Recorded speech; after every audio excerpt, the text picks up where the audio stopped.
A layout determines how text appears on a printed page.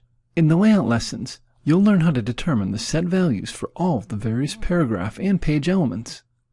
In this first lesson, we'll quickly review the various screens and features in the layout function, and then go over how to measure and determine the values for each of the items that you'll set in your layout. Let's begin by opening a layout file that we've been using in the previous lessons. I'll click the Layout button on the function bar, and then I'll select Layout Sample 1. On the left side of the screen is a preview screen that displays the values that you'll set over here in the dialog pane on the right.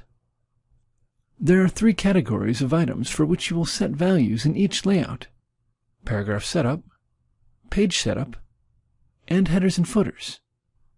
You can select the category from this drop-down list, or by clicking the arrows to the left of the category name.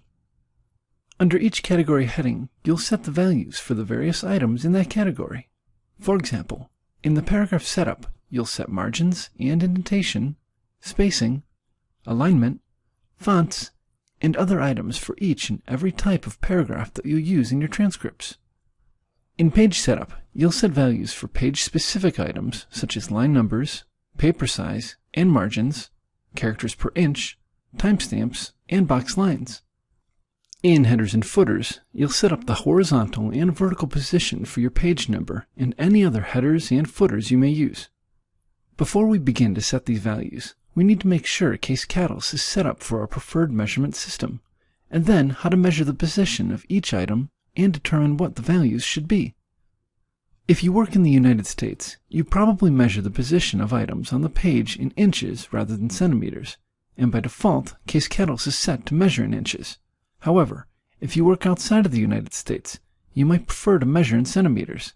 Click Tools, Options, International, Current Display Measurements, and you can change that setting. Next, I'll get a ruler and a hard copy of a printed transcript. As I'll need to measure from the top and left edges of the transcript, an unbound transcript would be best. Whenever I'm measuring a horizontal item, such as a left or right margin, a tab stop, the position of a Q or A symbol, or the position to indent a new paragraph, I'll measure from the left edge of the piece of paper to the item. For example, if I need to know how far over the first line of text in this question paragraph is indented by, I would measure from the left edge of the paper.